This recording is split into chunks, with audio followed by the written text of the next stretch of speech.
Pode citar, amados. Com as suas Bíblias abertas, Marcos, capítulo 10, versículos 32 a 34. Queridos, esta é a terceira vez que Jesus ele anuncia, ele prenuncia a sua morte, o seu sofrimento, a sua paixão.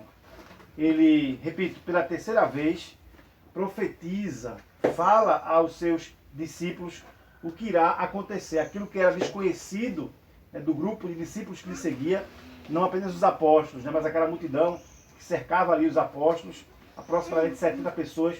Ele prenuncia a estas pessoas as suas humilhações, os seus sofrimentos, a sua dor, a sua cruz. E o interessante é que agora, nesta terceira vez que ele fala sobre isso, né, sobre os seus sofrimentos, ele fala como quem está marchando para este sofrimento. Ele vai à frente do seu povo, ele vai à frente dos seus discípulos, ele vai à frente dos seus seguidores, os apóstolos e os demais discípulos, né, como um grande general, né, à frente do seu exército, marchando em direção aos seus adversários. Ele é este general, né, que conhece os seus adversários e ele se põe à frente do seu povo. A gente percebe aqui uma clareza mental, né? Uma sanidade perfeita da parte de alguém que sabe o que lhe espera em Jerusalém e está disposto a seguir o seu rumo, a seguir aquilo que estava designado para ele desde tempos eternos. Como grande mestre, ele vai à frente dos seus discípulos, mesmo sabendo das suas perdas e dos sofrimentos que lhe advirão por causa daquela caminhada resoluta até a cruz. Ele, como um grande Senhor, ele vai à frente, né, dos seus servos.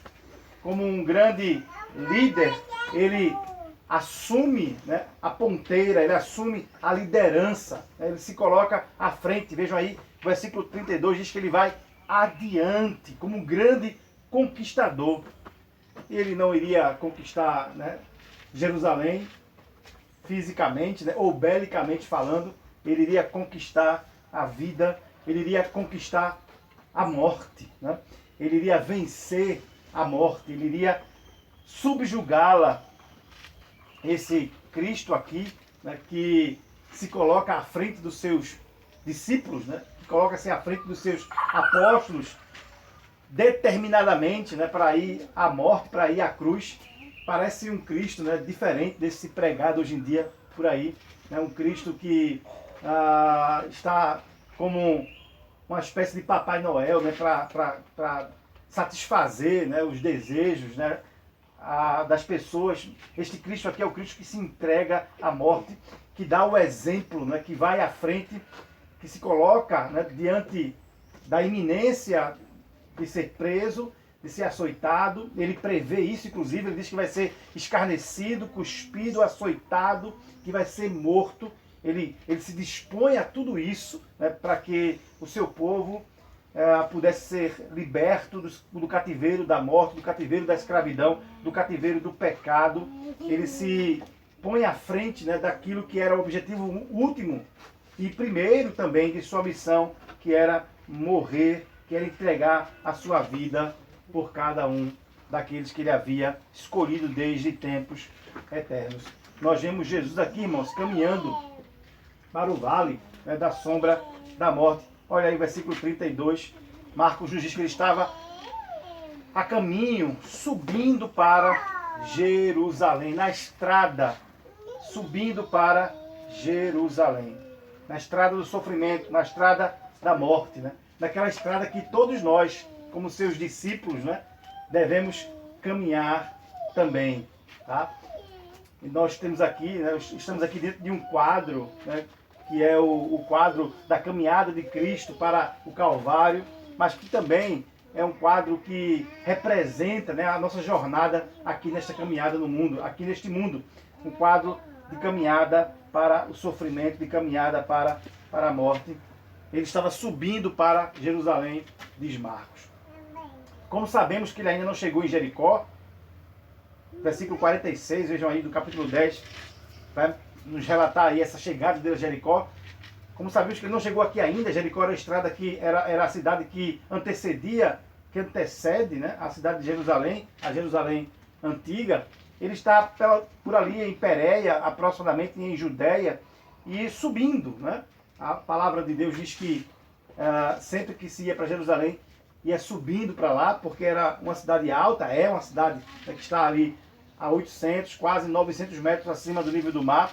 Eles estavam subindo, tá? Era época de Páscoa, muitas pessoas já tinham feito aquela jornada, e agora Jesus, junto com os discípulos e apóstolos, os 12, né, e aproximadamente mais 70 e poucos homens, vão também fazendo aquela jornada, fazendo aquele caminho até Jerusalém, repito, para celebrar a festa da Páscoa. E ele estava, repito, à frente dos discípulos. Isso é interessante aqui, né, porque era costume dos rabinos, né, dos mestres em Israel, sempre que se locomovia de uma cidade para outra, de um lugar para outro, e à frente do seu grupo de alunos, do seu grupo de discípulos. Mas, mais do que isso, tá? Aqui não temos apenas uma sinalização, né, de que Jesus estava na frente dos seus alunos, como um mestre que era, mas ele estava à frente do grupo, encorajando esse grupo, porque iria enfrentar a morte, e ele estava determinado a isso, estava focado em cumprir a sua vontade, que foi determinada pelo próprio Pai desde tempos eternos. O Cordeiro que estava morto desde a fundação do mundo, agora caminha à frente do seu rebanho para esta jornada, para cumprir aquilo que estava determinado a respeito dele. O interessante é que quando lemos essa passagem aqui, nas narrativas de Lucas, nós ouvimos o médico amado, discípulo do apóstolo Paulo, dizendo que ele estava determinado. Ele resolutamente partiu, ele partiu resolutamente ou determinadamente para esse fim. Ele não estava com medo, irmãos. Não havia apreensão no coração de Cristo, não havia hesitação, não havia medo, havia resolução no Senhor em seguindo para Jerusalém. Ele não foi arrastado, né, pela multidão, ele não foi pressionado pelas pessoas para continuar o seu caminho. Ele foi à frente de tudo e de todos, como o capitão da salvação, né? Como diz na letra do nosso hinário. Cristo vai à frente, liderando o caminho do sofrimento que irá aperfeiçoá-lo, como diz a carta aos Hebreus, o caminho do sofrimento que irá aperfeiçoá-lo. Jesus não é nenhum garoto, né, que é entregue pelo Pai para o sofrimento, para o martírio. Ele é o Senhor que dá a sua própria vida. Ele é um general que vai à frente do seu exército como um valente para o campo de morte, para o campo de batalha, para o campo de morte. E com isso, repito mais uma vez, né, ele nos dá um exemplo de que também nós devemos, nesta jornada aqui neste mundo, caminhar com determinação para a vontade que o Senhor revelou, manifestou para cada um de nós, para a vontade do chamado de Deus para nossas vidas. Temos nós caminhado assim, irmãos, resolutamente, né, determinadamente, para a vontade de Deus, de acordo com o seu chamado para nós. Este era o chamado de Cristo, esta era a missão de Cristo. Isto era aquilo que o Pai havia determinado para o seu Filho bendito. Olhem só, o texto diz que ele ia adiante dos seus discípulos. Quando olhamos os textos de Mateus e Lucas, que narram, que relatam esta mesma passagem, nós vemos que ali estavam os apóstolos, estavam um grupo de discípulos, de aproximadamente 70, repito, 70 pessoas.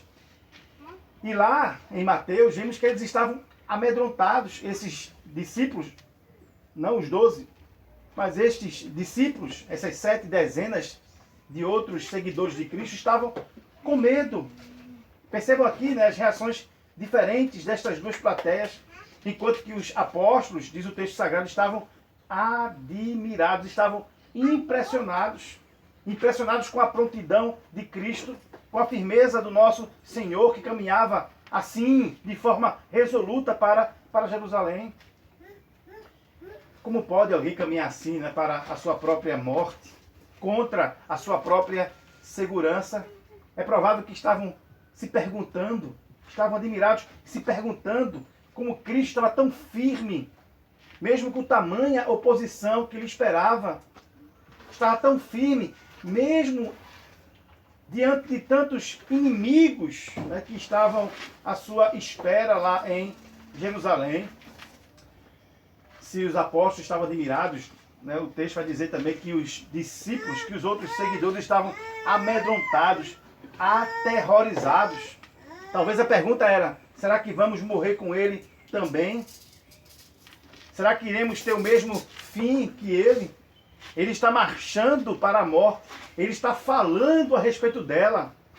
Ele está dizendo que vai ser cuspido, maltratado, que vai ser crucificado. Mateus, no relato dele sobre essa passagem, acrescenta, né, esta fala aqui a Cristo, de que ele previu até o tipo da sua morte de cruz. Será que vamos passar pelo mesmo processo que ele? E por isso, né, o motivo de Mateus dizer que eles estavam amedrontados, aterrorizados. Até um dos 12 apóstolos, né, se questionou a respeito disso também, questionou os demais a respeito disso também. Lá em João capítulo 11, versículo 16, quando Cristo falou que iria para Betânia ressuscitar Lázaro, e isso era próximo, né, dos seus dias de paixão, da semana da paixão, eles perguntaram, melhor, Tomé perguntou: vamos também nós para morrermos com ele? João capítulo 11, versículo 6. Era essa a apreensão que havia.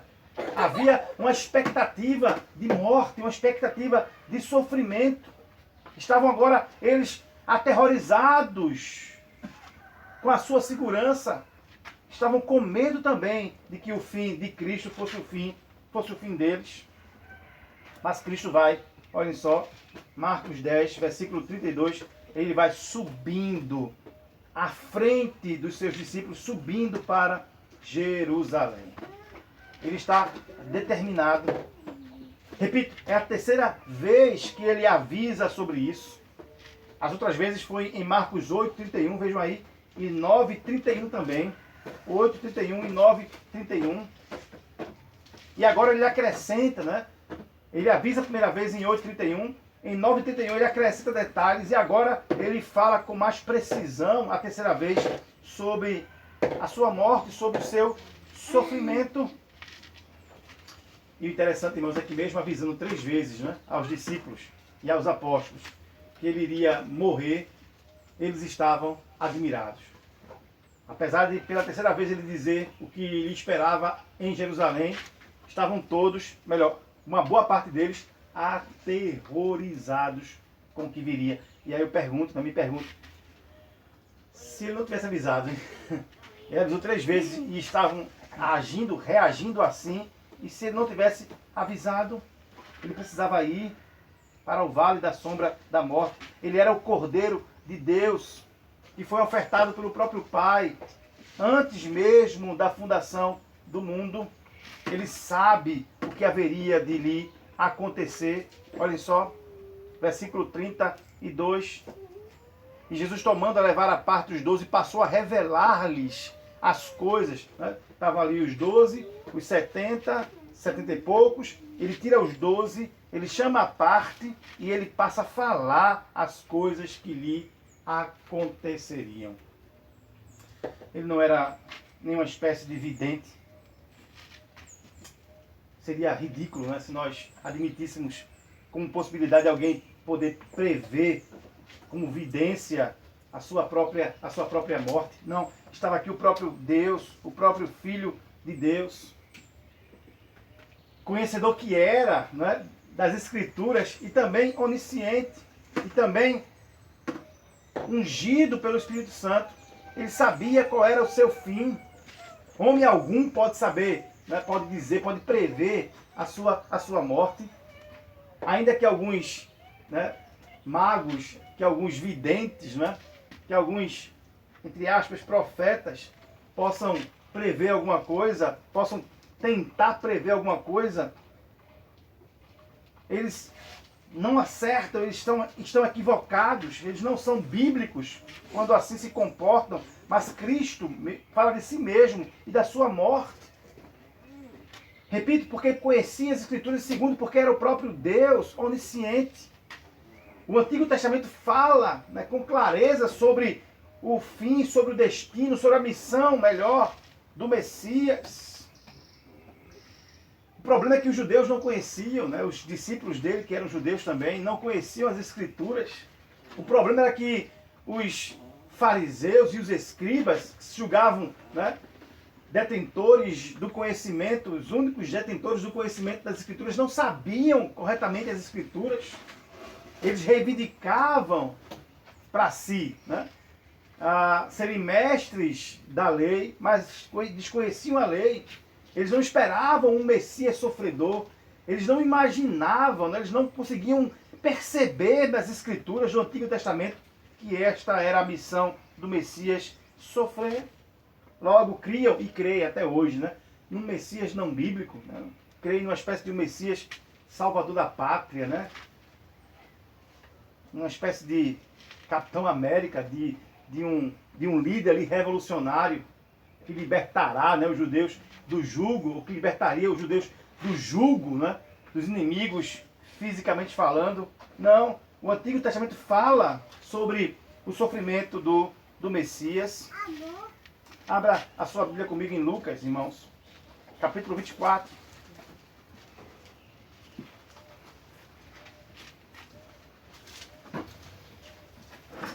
O médico amado registra assim as palavras do Senhor no versículo 25. Lucas 24, versículos 25.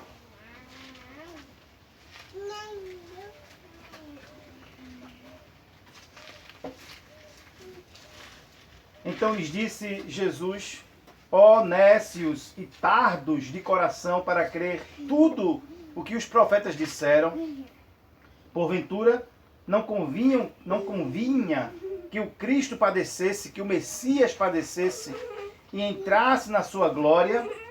E começando por Moisés, discorrendo por todos os profetas, expunha-lhes o que a seu respeito constava em todas as Escrituras.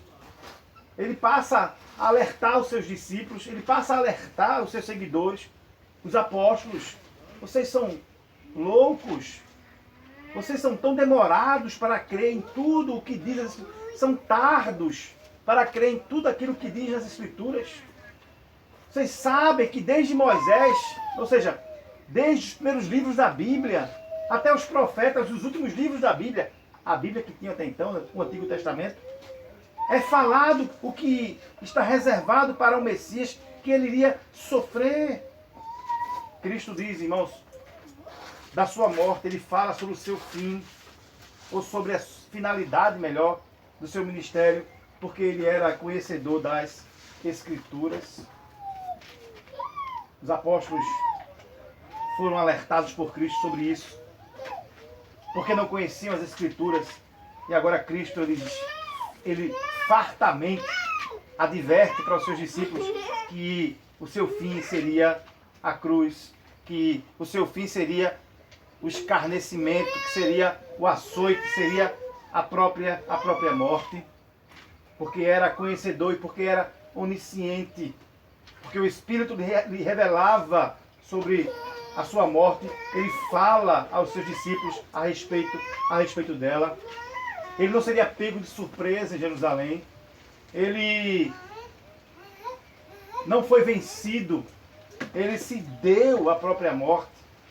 Não o mataram, mas ele foi em direção à própria morte. A cruz não foi uma tragédia inesperada. Não foi um erro de Jesus Cristo. Não foi resultado da sua teimosia, mas foi a vontade de Deus, revelada no Antigo Testamento e agora também muito clara na mente de Jesus Cristo. Ele estava subindo para Jerusalém para que tudo o que havia sido dito a respeito dele se cumprisse naquela cidade. O que aconteceria a respeito dele? Olha aí, versículos 32, 33 e 34. Jesus diz que o Filho do Homem, 33, ele diz que o Filho do Homem seria entregue aos principais sacerdotes e aos escribas, que o condenariam à morte e o entregariam aos gentios. Vamos por parte aqui, para a gente entender que cada palavra predita por Cristo a respeito de si mesmo. Ele falou que ele seria entregue, o Filho do Homem seria entregue. Filho do Homem aqui é uma designação, né, que aponta para a humanidade de Jesus, mas também que aponta para a sua divindade. Não é? Essa expressão aparece lá em Daniel, capítulo 7, versículos de 9 a 14, onde o Filho do Homem, naquela passagem, né, é apresentado como Messias, como Cristo bendito, que recebe da parte de Deus, né, a glória, a honra e o louvor que é devido ao próprio Deus. Filho do Homem refere-se à autoridade, à glória e ao poder de Jesus Cristo. Ele diz: eu serei entregue à justiça dos homens, ou à má justiça dos homens, ou à injustiça dos próprios homens. Ele diz que será entregue, mas ele mesmo caminha para este fim. Né? É ele que vai entregando a sua própria vida. Ele é entregue porque ele se entrega. Ninguém tem o poder de tirar a sua vida. Ele mesmo dá a sua vida. Ele será entregue porque ele, repito, irmãos, se entrega para este propósito, para esta vontade bendita do eterno Deus. Humanamente falando, quem entregou Jesus nas mãos dos homens teria sido Judas, teria sido Sinédrio, teria sido Pilatos, teria sido Herodes, os soldados romanos, os judeus. Se formos aqui, né, tentar encontrar um responsável, humanamente falando, né, nós iremos debater, discutir, tá, discordar, concordar e passar aqui, né, a vida inteira tentando encontrar uma resposta. Mas finalmente, quem entrega Jesus na mão dos homens é o próprio Deus. Olhe sua Bíblia, Atos, capítulo 2, versículo 23.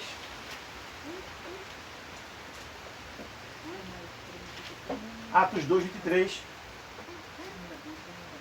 Pedro, no famoso sermão de Pentecostes, diz: este homem lhes foi entregue por propósito determinado e pré-conhecimento de Deus, e vocês, com a ajuda de homens perversos, o mataram, pregando-o na cruz. É Deus quem entrega seu filho à morte. Foi ele quem havia planejado tudo. Jesus sabia da sua missão, nada o pegou de surpresa. Olhem só, contudo, aprove a Deus usar os desígnios maus dos homens para entregar o seu filho à morte, para fazê-lo esmagar, sofrer na cruz do Calvário. Ele foi entregue por propósito divino, 2:23 de Atos. E com a ajuda de homens perversos, o mataram, pregando na cruz. Pule uma página da sua Bíblia, Atos 4, 27 e 28, diz o seguinte. Atos 4, 27 e 28. De fato, Herodes e Pôncio Pilatos reuniram-se com os gentios e com os povos de Israel nesta cidade para conspirar contra o teu santo servo Jesus, a quem ungistes.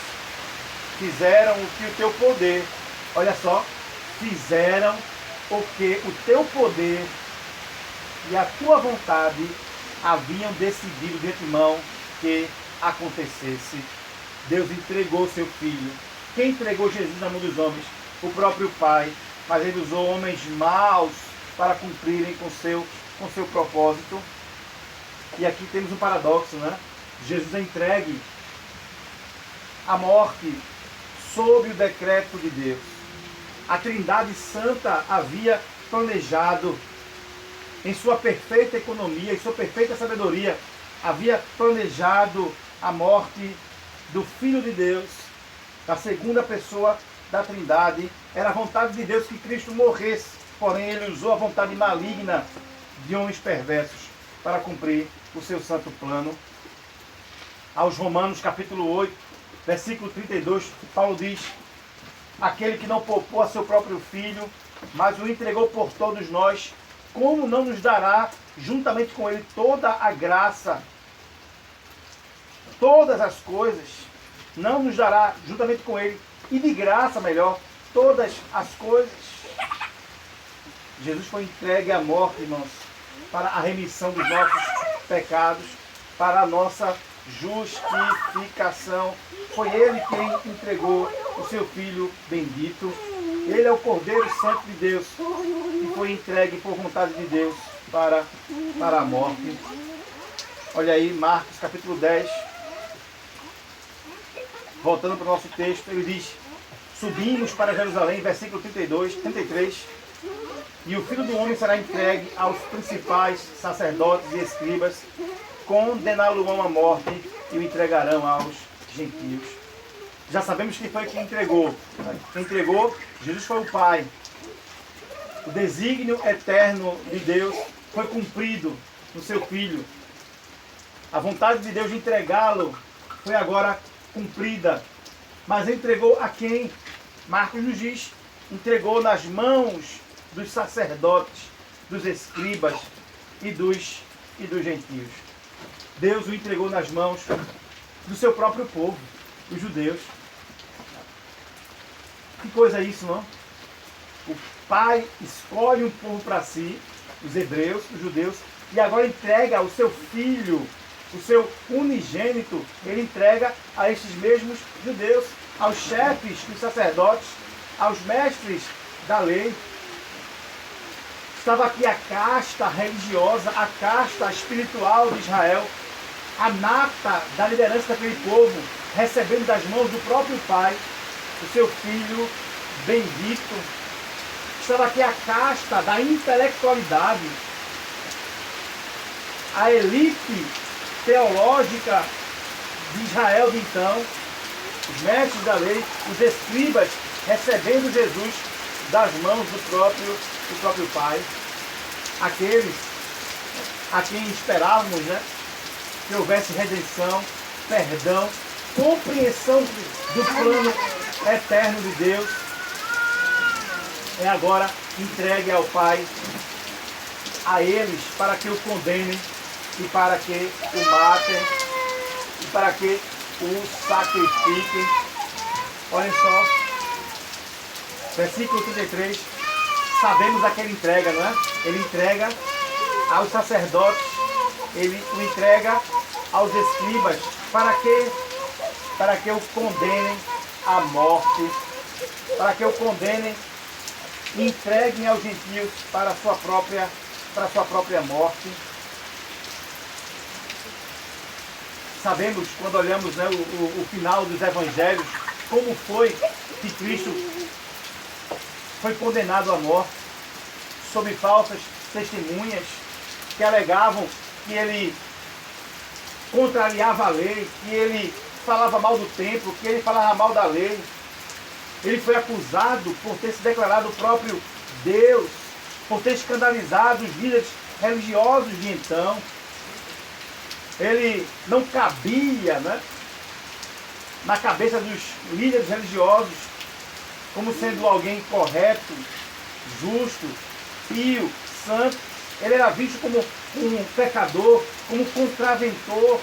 Ele era odiado, rejeitado e por isso foi condenado, sentenciado como digno de morte. E aí eu pergunto, irmão, se o homem mais perfeito, né, se o homem mais santo que pisou nessa terra, mais justo, foi condenado a este fim, o que devemos esperar nós, né, que lhe seguimos, que somos falhos, que somos pecadores? Muitas vezes nós questionamos, né, a injustiça. Inclusive nosso irmão Ziba orou agora há pouco sobre isso. Questionamos a justiça dos homens, ou a injustiça dos homens. Vemos tanta injustiça, tanta contravenção por parte daqueles que deveriam ser, né, os aplicadores, né, do que é justo, do que é probo. Mas será que deveríamos esperar nós menos do que o nosso Cristo sofreu? Sendo ele a pessoa mais justa no mundo, sofreu tamanha injustiça, quanto mais nós, falhos, né? Seus seguidores, seus filhos, mas tão falhos, tão injustos muitas vezes. Questionamos esta e aquela lei, esta e aquela injustiça. Ficamos um tanto que revoltadinhos, né? Quando os nossos direitos, né, são suspensos, quando os nossos direitos não são cumpridos, quando só deveres são exigidos de nós. Mas será que deveríamos mesmo ter essa expectativa a respeito da justiça? Eles entregaram Jesus, irmãos, entregaram Jesus aos gentios. E essa frase, né, essa expressão aqui em Marcos, deveria nos chamar a atenção, deveria nos chamar muito a atenção. Tá? Porque essa expressão aqui ela é muito profunda e tem um significado teológico muito profundo. Cada vez que abrimos o Antigo Testamento e encontramos a expressão entregue aos gentios, nós vemos ali que no contexto, né, há juízo. Vemos que sempre que essa expressão aparece, é num contexto de juízo, de julgamento. E é uma expressão semelhante a entregar a ira de Deus. Olhem só, Marcos nos diz que ele seria entregue aos gentios, ou seria entregue à própria ira de Deus. Olha sua Bíblia mais uma vez, Atos 2, versículo 23.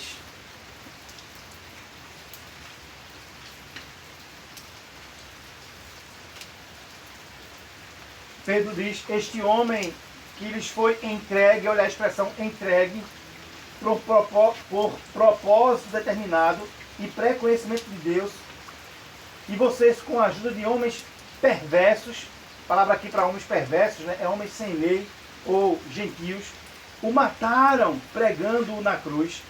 Ainda em Atos 3,13, o Deus de Abraão, de Isaac e de Jacó, o Deus dos nossos antepassados, glorificou seu servo Jesus, a quem vocês o quê? Entregaram para ser morto e negaram perante Pilatos, embora ele tivesse decidido soltá-lo. Olha em Atos ainda 4, 27 e 28. De fato, Herodes e Pôncio Pilatos reuniram-se com os gentios e com os povos de Israel nesta cidade para quê? Para conspirar contra o teu servo Jesus, a quem ungistes. Repito, essa expressão aqui, repetida pela igreja primitiva, de que Jesus foi entregue, é uma expressão pensada no Antigo Testamento e que significava uma expressão para juízo de Deus, para a ira do próprio Deus. Volte lá no Antigo Testamento, veja Levítico 26.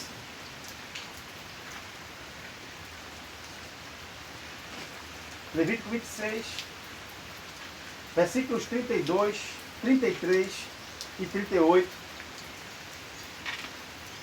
Dentre as palavras, né, de juízo de Moisés, está esta que diz o seguinte, Levítico 26, 32, desolarei a terra, a ponto de ficarem perplexos os seus inimigos que vierem a ocupá-la. 33, espalharei vocês entre as nações e desembainharei a espada contra vós. Sua terra ficará desolada e as suas cidades em ruínas. Olha o 38. Vocês perecerão entre as nações, entre os gentios, e a terra dos seus inimigos os devorará. Olha aqui, queridos, ser entregue às nações, ser entregue aos gentios, é equivalente a ser entregue à ira, ao juízo de Deus. Salmo 106, versículo 41. Olha sua Bíblia falando sobre a história de Israel. Começando em 39, Salmo 106, 39. Tornaram-se impuros pelos seus atos, prostituíram-se por suas ações. 106, 40. Por isso acendeu-se a ira do Senhor contra o seu povo, e ele sentiu aversão por sua herança. 41 agora. Entregou-os nas mãos das nações, os gentios, e os seus adversários dominaram sobre ele. Volte um pouquinho, veja Esdras 9, versículo 7. Mais uma passagem no Antigo Testamento que usa a expressão entregue aos gentios como sinônimo de ira de Deus. Esdras 9, 7. Desde os dias dos nossos antepassados até agora, a nossa culpa tem sido grande por causa dos nossos pecados. Nós, os nossos reis e os nossos sacerdotes, temos sido, olha aí, entregues à espada e ao cativeiro. Entregues à espada e ao cativeiro, ao despojo e à humilhação de quem? Nas mãos dos reis estrangeiros, como acontece hoje. Temos várias passagens, eu poderia aqui passar, né, boa parte do sermão lendo essas passagens com os irmãos. Marcos 10, 33 diz que Jesus foi entregue aos gentios, ou foi entregue à ira de Deus. Ser entregue aos gentios representa a ira de Deus que foi derramada, que seria derramada sobre o próprio Jesus. Ser entregue aos gentios significa ser entregue à maldição. Cristo seria entregue à maldição, e a maldição por causa dos nossos pecados. Cada vez que os judeus se rebelavam contra Deus, pecavam contra o Senhor os ameaçava entregá-los às nações para castigo, para a ira, para a maldição deles. E o Senhor fez isso algumas vezes.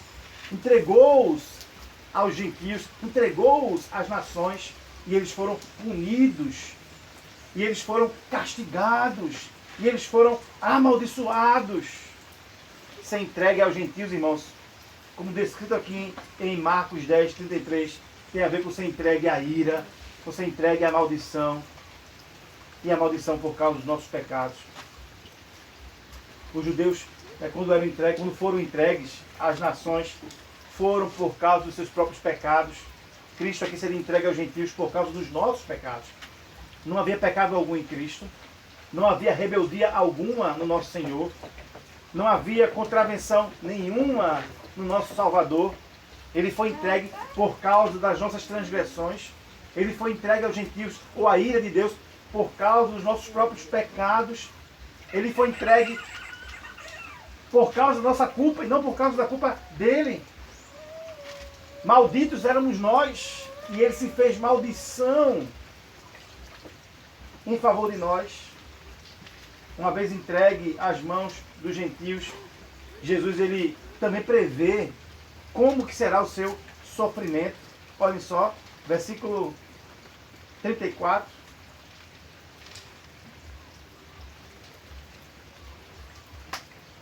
Os gentios zombarão dele, cuspirão nele, açoitarão e matarão o nosso Senhor. Alguns estudiosos do Novo Testamento dizem que esse versículo 34 aqui, né, é uma espécie de hino cristão primitivo, né, por conta da rima que nós temos aqui. Em português temos, né, mas na língua também grega há uma rima aqui, né? Julgarão, entregarão, zombarão, cuspirão, açoitarão, matarão. Tudo isso farão os gentios ao nosso Senhor. Para a sua completa humilhação, ele seria pregado na cruz. A humilhação que começa na encarnação, né? Na concepção, no nascimento, seria completada agora na cruz do Calvário. Eles zombariam, eles escarneceriam, eles ridicularizariam o nosso mestre. Irmãos, a palavra escarnecer aqui, zombar, ridicularizar, tá? Geralmente quando era usada, queria dizer muita coisa, né? Desde zombaria até humilhação sexual. E foi o que aconteceu, né? Quando olhamos capítulo 15, versículo 17, 20 e 24 de Marcos, nós vemos ali os homens colocando roupas, né?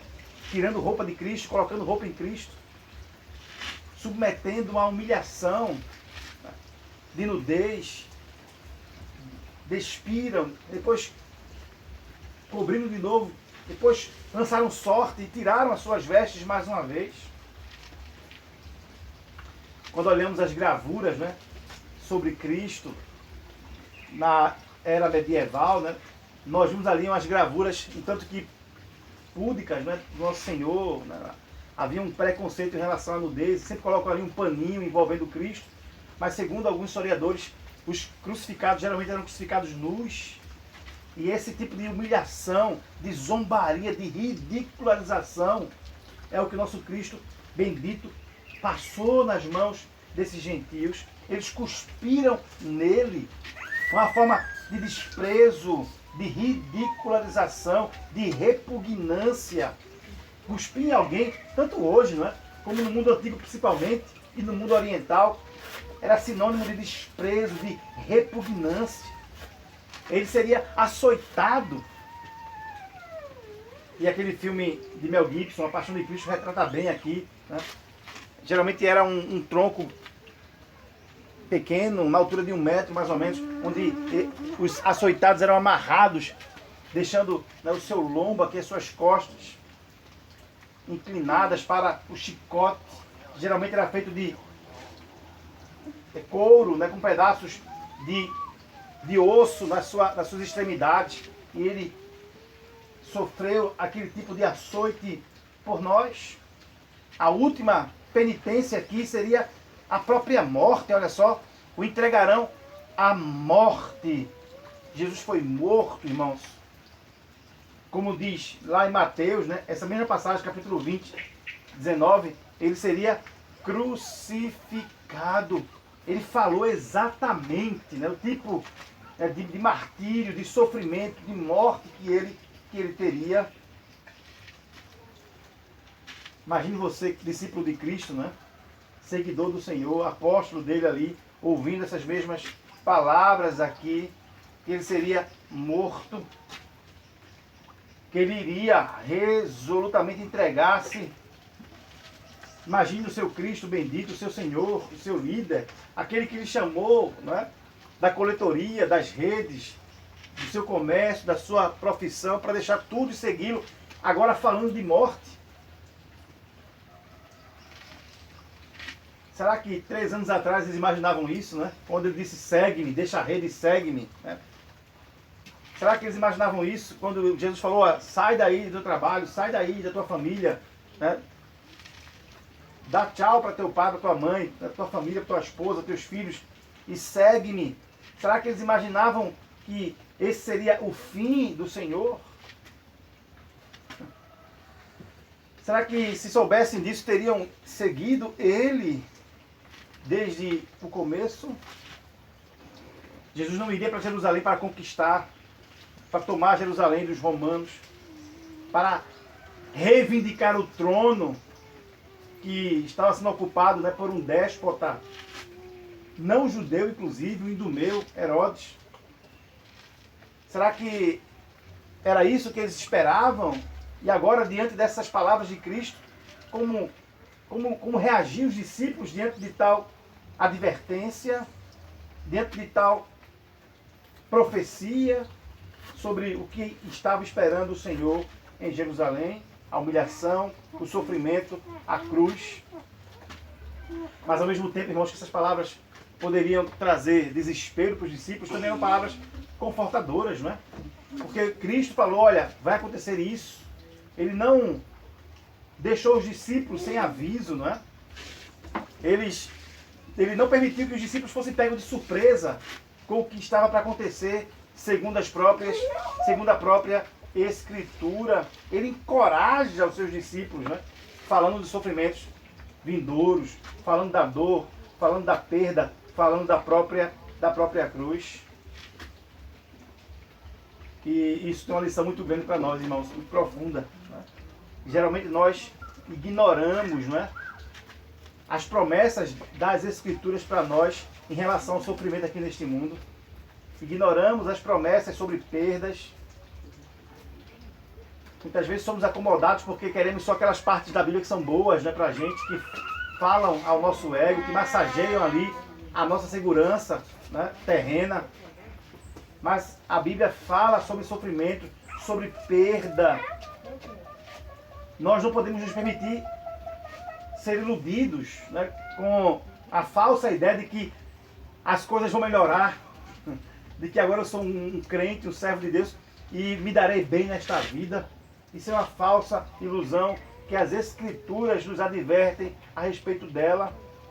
Quem assim, querido, se ilude, se frustra. Não são poucos os crentes frustrados porque vieram a Cristo com a expectativa de serem bem-sucedidos aqui nesse mundo, enquanto a promessa da Bíblia é sofrimento, é humilhação. É isso que a Bíblia reserva, prevê para nós, os que seguem a Cristo, os que seguimos a Cristo. Ele vai em frente, ele assume a ponteira, a liderança daquele grupo de discípulos, mas os discípulos vão também com ele. Eles ouvem isto e não recuam, eles ouvem isto e vão com o Senhor, apesar de sabermos, né, que na hora H todos lhe abandonaram. Né? A gente às vezes tem aquela impressão que foi só Pedro, mas todos os outros também os abandonaram. Mas eles chegam até Jerusalém com Cristo. Queridos, o Senhor fala aqui da sua própria morte. E talvez alguém pergunte por que Jesus teria que morrer. Ou por que ele morreu? Será que ele morreu porque era uma ameaça apenas, né, para a liderança religiosa de Israel, político-religiosa? Será que ele morreu porque ele, né, ensinou algo subversivo? Né? Ele morreu porque era realmente culpado dos crimes que lhe atribuíram? Sabemos das Escrituras Sagradas que ele morreu para comprar um povo para si mesmo. Ele morreu, olha o versículo 45 de Marcos 10. Ele morreu em resgate de muitos, para comprar um povo para ele. Todos pecaram e condenaram Jesus, judeus e gentios, mas a sua morte, a sua condenação resultou em vitória, resultou em livramento, resultou na compra, né? Resultou a compra de um povo para ele mesmo, o resgate de um povo para ele mesmo. Queridos, apesar desse relato aqui de dor, de sofrimento, de condenação, de morte, o Senhor também nos dá um relato, deu aos seus discípulos e nos dá também um relato de vitória. Olha o versículo 34.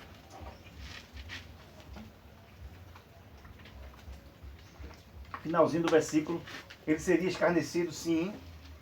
Ele seria cuspido também, açoitado, muito, seria morto. Mas, depois de 3 dias, disse o Senhor, eu ressuscitarei. Depois de 3 dias, o Filho do Homem. Depois de 3 dias, o Messias prometido. Depois de 3 dias, a semente da mulher. Depois de 3 dias, o Cordeiro de Deus que tira o pecado do mundo ressuscitaria. A sua morte seria sentida pelos seus discípulos. A sua morte seria lamentada pelas mulheres que lhe seguiam. A sua morte seria chorada pelo grupo de pessoas, né, que não chegava, né, a uma centena.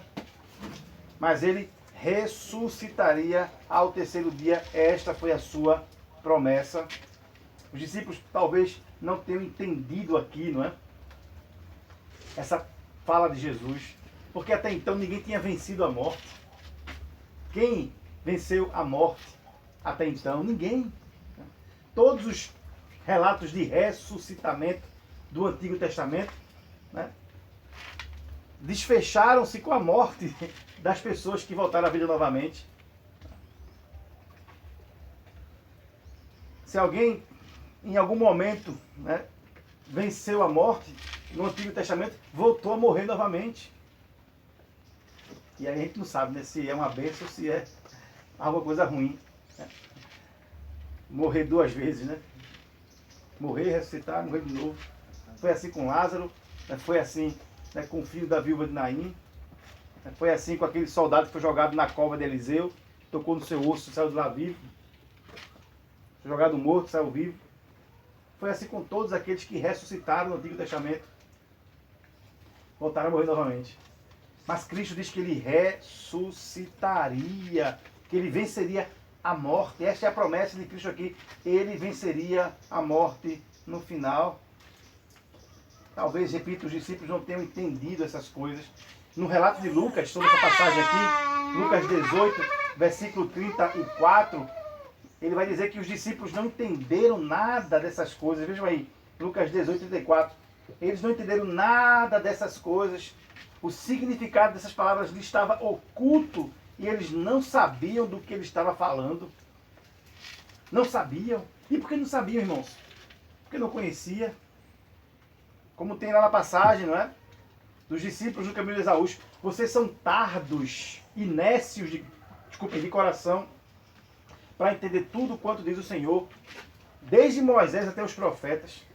E está lá escrito que o Messias ressuscitaria. Daniel 7, versículo 25. Oséias 6, versículo 2. Essas duas passagens no Antigo Testamento falam de que o Messias voltaria à vida novamente depois de ser entregue à morte. Cristo entregou sua vida, irmãos, e tomou-a de volta. Ele diz que entregaria a sua vida, mas também que ele tomaria de volta. João capítulo 10, veja aí, 17 e 18. Por isto o Pai me ama, porque dou a minha vida para tornar a tomá-la. Ninguém a tira de mim, mas eu a dou por minha espontânea vontade. Tenho autoridade para dá-la e para retomá-la. Esta ordem, disse Jesus, recebi de meu próprio Pai. Que maravilha! Os discípulos não entenderam, né? Isso estava oculto para eles. Eles não entenderam porque não sabiam, repito, porque não conheciam o Antigo Testamento como deveriam conhecer, porque não atinaram nas falas do próprio Cristo, que falou que assim seria, que ele se entregaria para depois tomar de novo a sua própria vida. Cristo foi entregue, amados, à morte pelos nossos próprios pecados, mas ele também ressuscitaria para a nossa própria justificação. Ele é a propiciação perfeita. O seu sangue remiu-nos do pecado, lavou-nos do pecado, comprou-nos para o próprio Pai. Em Apocalipse capítulo 5, nós temos lá a descrição do Cordeiro que foi morto por causa dos nossos pecados, do Cordeiro que foi humilhado, zombado e crucificado. Repito, não por causa dos seus ensinos, não por causa das obras que ele realizou, mas por causa dos nossos pecados. Não foi morto porque era um contraventor, não foi morto porque era uma ameaça à liderança religiosa de então, não foi morto porque era um infrator, foi morto por causa dos nossos próprios pecados. Jesus não morreu, irmãos, porque os homens são maus, né?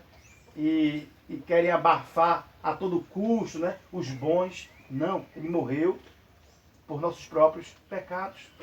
Ele foi entregue aos perversos, olhem só, versículo 33, o entregarão aos gentios. Ele foi entregue aos perversos, ou seja, à ira de Deus por causa dos nossos próprios pecados.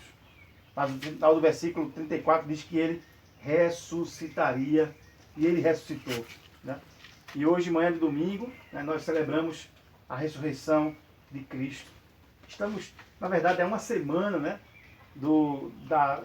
da Páscoa, né, do domingo de Páscoa, o domingo que se comemora a ressurreição do Senhor. Nós nos reunimos, inclusive, hoje por causa disso, porque ele ressuscitou. O leão da tribo de Judá sairia vitorioso e soberano daquele túmulo. Ele venceria a morte, venceria o inferno, venceria as obras do mal, para poder nos dar a vida, para poder nos permitir adorá-lo, bendizê-lo aqui neste dia que pertence a ele. Que Cristo bendito, irmãos. Que Cristo bendito que entregou sua vida, mas tomou-a de volta ele disse que seria entregue, mas ressuscitaria e ressuscitou. 1 Pedro 4, estamos concluindo aqui, versículo 13 diz: alegrem-se à medida que participam dos sofrimentos de Cristo, para que também, quando a sua glória for revelada, vocês exultem com grande alegria. A ordem das Escrituras Sagradas é que sejamos alegres quando participarmos do sofrimento de Jesus. Né?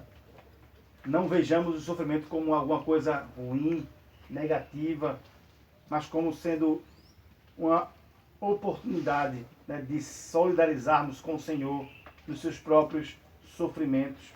Não o sofrimento, né, que nos é causado pelas nossas contravenções, mas os sofrimentos que são oriundos, que são resultados da nossa vida com Cristo. Sejam alegres nisso, diz o Senhor. 2 Coríntios 1, 5 diz: pois assim como os sofrimentos de Cristo transbordam sobre nós, também por meio de Cristo transborda a nossa consolação. Sofremos em Cristo, mas também somos consolados em Cristo. E finalizando, Filipenses 3, 10, 11 diz: quero conhecer a Cristo, ao poder da sua ressurreição e a participação em seus sofrimentos, tornando-me com ele em sua morte, para, de alguma forma, alcançar a ressurreição dentre os mortos. Jesus fala aos seus discípulos sobre o seu sofrimento. Ele fala aos seus discípulos sobre sua dor, sobre aquilo que lhe aguardaria em Jerusalém. Estava prestes, né, a chegar na cidade, né, que lhe condenaria e lhe entregaria aos gentios, às nações ou à própria ira de Deus. E agora ele nos convida, né, aqui com ele soframos também. Os apóstolos sofreriam, todos eles, por causa de Cristo. Todos os apóstolos, né, com exceção de João, e não foi, né, porque não teve oportunidade. Todos eles morreram por causa de Cristo, como mártires. João, né, até tentaram contra a vida dele, mas ele foi o único talvez que não morreu de forma, não morreu assassinado por causa de Cristo, mas sofreu por causa do Senhor. E aqui, falando do seu sofrimento, Cristo nos convida também a sofrer com ele, para que com ele também sejamos glorificados, morrer com ele, para que também com ele sejamos ressuscitados na ressurreição do último dia. Que, queridos, não desejemos para nós menos do que o nosso Cristo padeceu, que não desejemos para nós, né, uma vida isenta de dor, porque nosso Cristo sofreu e padeceu, sendo justo para perdoar, né, para trazer perdão aos nossos pecados, que, se necessário for, soframos e compartilhemos com Cristo do seu padecimento, para que sejamos exultados, né, para que tenhamos exultação na sua vida bendita. Que o Senhor nos ajude, amados, a que possamos olhar o sofrimento do nosso Senhor e não sermos chorosos, né? Não ficarmos chorando como quem lamenta o seu sofrimento, né? Repito, estamos aí às vésperas da Semana da Paixão, né? Boa parte da tradição, entre aspas, cristã no mundo, né, vai se vestir de luto, de preto, vai chorar, como carpideiro, a morte do Senhor, né? Vai sofrer com a sua paixão. Alguns têm o costume até de se autoflagelar nesses dias, né, de subir a cruz para encenar. Não é esse tipo de sofrimento que o Senhor quer que nós solidarizemos com Ele, mas o sofrimento em seu nome.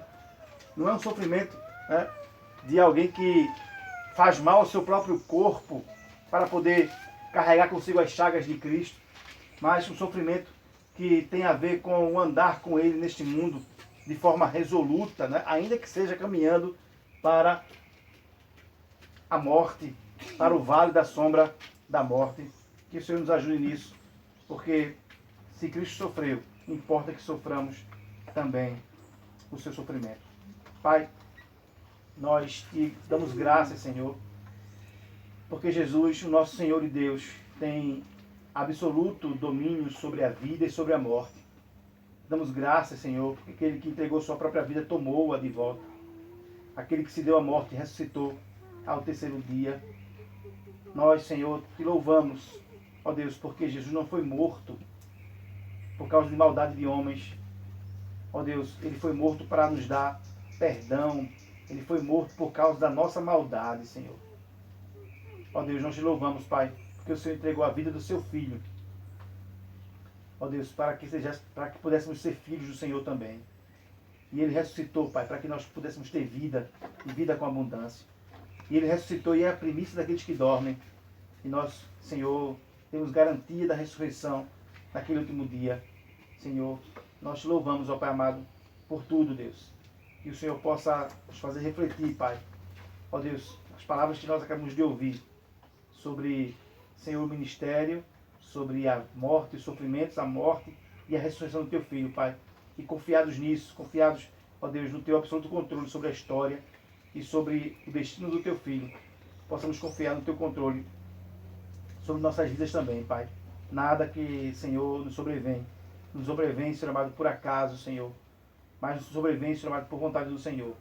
O Senhor tem controle de tudo em nossas vidas, ó Deus.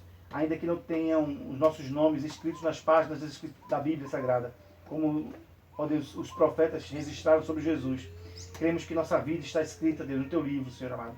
Cremos que tudo a nosso respeito, ó Deus, está pelo Senhor, registrado no livro, Senhor amado, das nossas vidas, Senhor. E que o Senhor haverá de cumprir, ó Deus, cada coisa a respeito de nós, segundo o Senhor mesmo determinou, ó Deus, em tempos eternos. Nós confiamos nisso, Senhor amado, e te louvamos, ó Deus, porque o Senhor é aquele que nos guarda e é aquele que governa a nossa existência. Bendito seja o Teu nome, ó Deus, na vida e na morte. Bendito seja o Teu nome, porque haveremos, Senhor amado, de ressuscitar como Teu Filho bendito, para gozar, Senhor amado, da eternidade, juntamente contigo. É o que nós oramos com gratidão, Senhor amado, e com esperança no nosso coração, em nome de Jesus Cristo, Senhor.